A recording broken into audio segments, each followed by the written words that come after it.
Hi, my name's Jonathan Hicks. I'm back at the Dice Cup and I'm joined by Steve.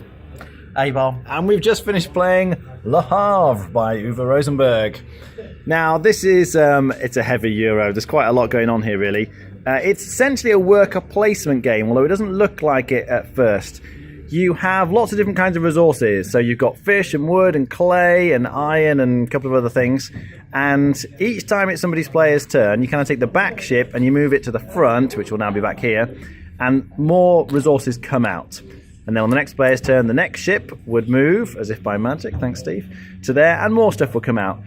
And when it's your turn, the stuff comes out, and then you can either take the pile of stuff that's accumulating here, so you're getting resources that way, or you can use a building. Now, at some point, people will be building buildings. At the start of the game, though, there's sort of piles of buildings up here, and you can either pay the resources to build it, so that would be 2 clay, this would be 3 wood, for example, and then it goes in front of you, or you can just pay the money if you just want to buy it outright.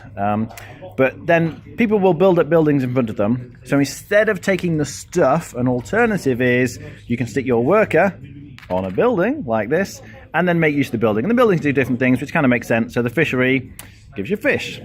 So the buildings are ways to get more stuff, but all of the different resources can be upgraded. So this is clay, but if you go to the appropriate building, you can flip it over and turn it into brick. And brick is more powerful, and you can use it to do more things. So essentially you're trying to kind of build up an engine of getting resources and turn them into better resources, but ultimately you're trying to get money. So every building that you buy or build is worth money here at the end of the game. And there are some buildings that will just kind of give you money outright, but another important component is the shipping.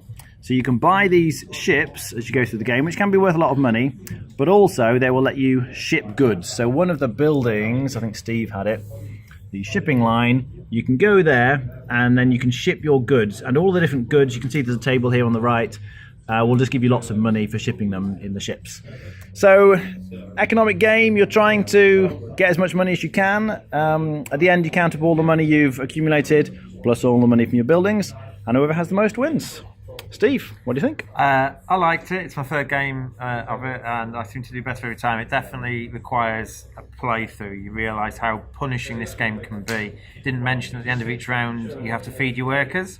So effectively each one of these I think simulates a week, and at the end of the round, when it gets here, there'll be a cost you have to pay in food. So for a 3-player game, you need to pay 3 food, and you need to be able to pay that at the end of the round. Otherwise, you have to pay money. If you don't have money, you have to take loans. And as soon as you get more than one loan, the game is relentless. It punishes you. So you've kind of got, especially new players, you've got to kind of warn them not to take more than one loan. And to go for ships, because ships are important as well. Ships kind of give you a bit of food each turn to counteract the increasing costs of paying your workers effectively.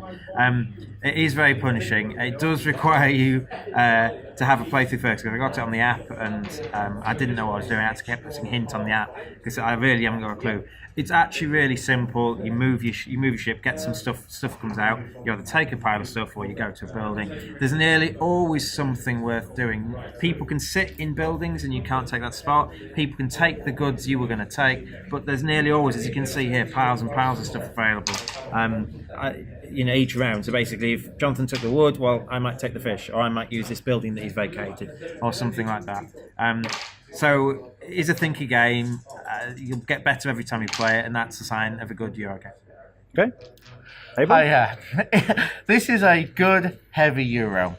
The problem is that there's a curve. An engine building game, you have to get a certain amount of engine built by a certain point in the game. If you haven't got that, you can have my experience of this particular game, where you are just screwed. The amount of food you need keeps on increasing. So you can't seem to keep on top of it. If you fall behind, you are forced into a loan. Loans charge interest, and then you have to pay back more than they give you, and you can just fall further and further and further behind. If you're ahead of the curve, it's great, but that is one of the problems, with this. You just can't fall behind. The other issue we had with this is because maybe the style we played or whatever, a lot of the buildings went quite early on. So towards the end, there was like 3 or 4 rounds where everything had been built. So it was actually just like, well, almost going through the motions, getting the stuff, converting it, shipping. It felt like it went on a little bit too long. The other thing I'd add also is, and everyone will tell you this, it's a 3-player game, maybe 2-player. If you go with 4, it just drags on too much. As I said, I know it's a good game. My experience today, maybe not so good of it. That's the way it goes I sometimes. think one of the reasons it's a 3-player game and not anymore is that you basically go through this action of 7 things, and at the end of the week you feed. If you're playing a 4-player game, one person's only going to get 1 action, because effectively you rotate the actions of the 7 actions and you rotate them through. So if you're playing a 4-player game and it's the round where you get that 1 action, you pretty much have to use it to get a pile of food, because that's your only chance to feed between the 2 times you have to feed. So it is punishing that way, and he's right, it does. I don't think it was too slow today, but it does drag on the more. But every extra person is quite punishing. Yeah. I'd very much agree with that. We got about halfway through and I thought, it feels like the game should end now. And we checked how many rounds were left. And there's like 10 rounds left or something. Like, surely it can't go on this long. It's definitely too long. And I think that sort of shows its age a bit. I feel like if it was a more recent game, it would wind up a bit sooner.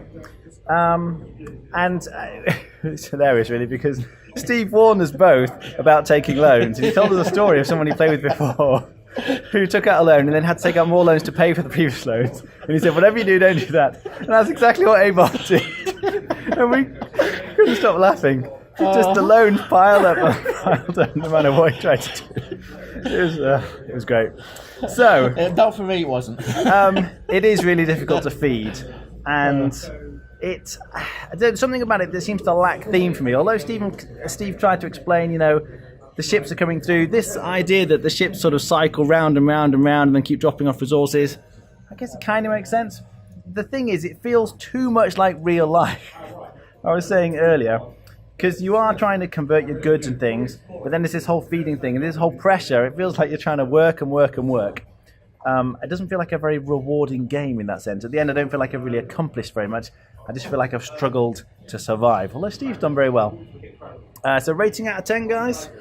Okay, if I'd only played the game today, I'd be rating it a 4.5. I've played it once before. I know it's not always like this, so I'm actually going to give it a 6.5. Okay. Steve? The more you play, the better you get it, I think, or at least you avoid the pitfalls. It's my 3rd game, and this game I've liked the most, mainly because I'm on it a bit. I'd probably rate it as high as 7.5. Okay. Perhaps just one final thing to say is, as the game goes on and more of those buildings come out, you can go on any of these buildings, so the number of options becomes overwhelming, I found, after a while. Once you've played through it a couple of times, I think that's going to be fine, but I think that's why it slows down so much, because it gets to your turn, there's like 18 different spaces you can go to. It's like, wow, what do all these things do? And because half of them are in front of other people, it's difficult to read, so I felt like I was constantly asking, how do I convert my iron into steel again? It's a solid game. I mean, it has been well designed, but really, honestly, for me, it's just too long for what it is.